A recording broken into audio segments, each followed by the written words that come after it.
বিশ্বাস আগে এসেছিলেন নাকি বুবলি আগে এসেছিলেন? অপু বিশ্বাস আগে এসেছে। তারপরে বুবলি আসার পরে বুবলির ড্রেসটা অপু বিশ্বাসের সাথে মিলে গেল একদম না, মানে আসলে মিলে যায়নি, কালারটা। কালারটা ম্যাচ করেছে। এবং আপনারা বোধহয় খেয়াল করেছেন বুবলির ড্রেসের সাথে আমার ড্রেসের কালারও ম্যাচিং ছিল। মানে তো বন্ধুরা, এই প্রশ্নটা আমারও মাথায় অনেক দিন ধরেই ঘুরছিল, কারণ আমরা কিছুদিন আগে ঈদের কদিন পরেই যে একটা ইন্টারভিউ হলো, যখন অপু বিশ্বাস কাতার থেকে রিটার্ন এসে একটা ইন্টারভিউ দিলেন বাংলা টিভিতে। এই এই ম্যাডামই সেখানকার উপস্থাপিকা ছিলেন, যেখানে অপু বিশ্বাসকে প্রশ্ন করা হয়েছিল যে আপনাকে সুপার পাওয়ার দিলে আপনি কি করবেন। তখন অপু বিশ্বাস বলেছিল যে আমি পরকীয়া বন্ধ করতে চাই, পরকীয়ার বিরুদ্ধে কোনো আইন আনতে চাই। তো এরকম কিছু আমরা শুনেছিলাম। সেই বাংলা টিভিতেই আবার নেক্সট কদিন পরেই আবার বুবলিকে ডেকেছিল। সেখানেও বুবলিকে কিন্তু একই প্রশ্ন করা হয়েছিল যে আপনাকে সুপার পাওয়ার দিলে আপনি কি করবেন। তখন বুবলি ম্যাডাম তো অনেক ধ্যান জ্ঞান অনেক কিছু বললেন। তো আমরা সবাই জানি এই ইন্টারভিউ দুটোর কথা। তো আমি তখন বলেছিলাম যে এই ইন্টারভিউতে অপু বিশ্বাস কিন্তু অনেক কিছু খোলাসা করেছিলেন, অনেক কিছু। অপু বিশ্বাসকে জিজ্ঞেস করা হয়েছিল শাকিব খান আপনাকে আপনার ছেলেকে কি দিয়েছে, অপু বিশ্বাস কিন্তু সেগুলো কিছু বলেনি। কিন্তু এখানে বুবলিকে জিজ্ঞেস করা হয়েছে, বুবলি কিন্তু বলেছে যে সব কিছু পার্সোনালি শাকিব খান তার জন্য আর তার ছেলের জন্য রেখে দেয়। তো সেইখানে আমারও এই প্রশ্নটা ছিল যে সেইখানে অপু বিশ্বাস প্রথমে এসেছিল সেই ইন্টারভিউতে। অপু বিশ্বাস কিন্তু সেখানে যে কালারের ড্রেস পরে এসেছিল, বুবলি ম্যাডাম কিন্তু সেম প্রোগ্রামে কিন্তু সেম কালারের ড্রেস পরে এসছে। হয়তো ডিজাইনের একটু তফাৎ আছে, কিন্তু কালারটা কিন্তু সেম ছিল। দেখুন, এটা নিয়ে আমরা কথা বলি না। আমরা বললে অনেকেই বলে আমরা অপু ভক্ত বলে অপুকে নিয়ে অপুর জন্য আমরা এই সমস্ত কথা বলছি, বাট এগুলো কিন্তু আমাদের কথা নয়, এগুলো কিন্তু বাংলাদেশের জনতার কথা। যে অপু বিশ্বাস যে সেম প্রোগ্রামে গেল, সেম উপস্থাপিকা ছিল, সেম টিভি চ্যানেলের প্রোগ্রাম, কিন্তু যে কালার ড্রেস পরে অপু বিশ্বাস গেল, বুবলি ম্যাডামের কি সেম কালারের ড্রেস পরতে হলো? তাই না? যেহেতু অপু বিশ্বাস আগে গেছেন, এই জন্য অপু বিশ্বাসকে কেউ কপি করতে বলতে পারবে না যে অপু বিশ্বাস কপি করেছেন।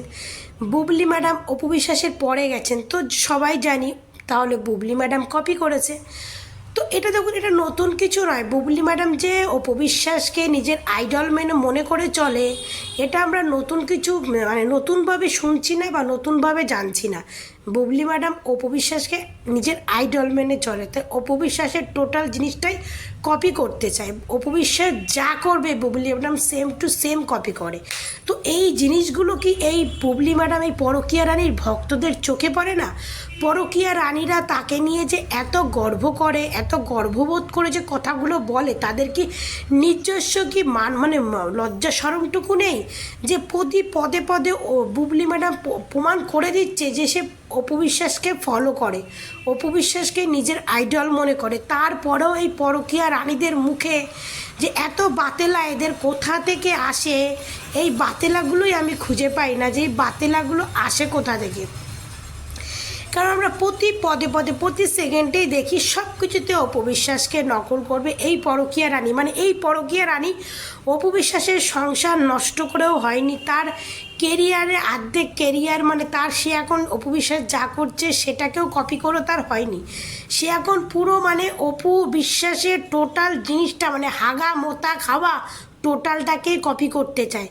তো আমি ভাবি এই পরকীয়া রানীর হাত থেকে যে আমাদের অপু বিশ্বাস কবে মুক্তি পাবে একমাত্র ওপরওয়ালাই জানে। তো ওপরওয়ালাকে বলবো এই পরকীয়া রানীর হাত থেকে আর এই নোংরা ভক্তদের হাত থেকে আমাদের অপু বিশ্বাসকে মুক্তি দাও। কারণ আমাদের অপু বিশ্বাস ধরা ছোঁয়ার বাইরে থাকে, তাদের নাম গন্ধ কিচ্ছু নেয় না, তারপরেও এই পরকীয়া রানী এবং তার ভক্তরা আমাদের অপুর পেছনে লেগে থাকে। আর এই পরকীয়া রানী অপু বিশ্বাসকে দিন রাত 24 ঘন্টা কপি করে। ওই ভক্তরা অপু বিশ্বাসের নামে যত ভুলভাল কথা বলে, তারপরেও এদের হয় না। এরা তারপরেও অপুর মানে অপুরটাই আগে বলে যে অপু এটা করে, অপু সংসার করতে দিচ্ছে না, বুবলির সঙ্গে এই করতে দিচ্ছে না। তো এই পরকীয়া রানীদের তো কোনো লজ্জা শরম নাই, সত্যি বলছে। যেমন বুবলি একজন পরকীয়া মহিলা, ওর ভক্তগুলো ঠিক ওরকম নচ্ছার নোংরা মহিলা। এরা একদম কি বলবো, তো ভগবানকে বলি এই পরকীয়া রানীর হাত থেকে অপবিশ্বাসকে খুব তাড়াতাড়ি মানে উদ্ধার করো। এই মহিলা অপবিশ্বাসকে আর বাঁচতে দেবে না। তো সবাই ভালো থেকো, সুস্থ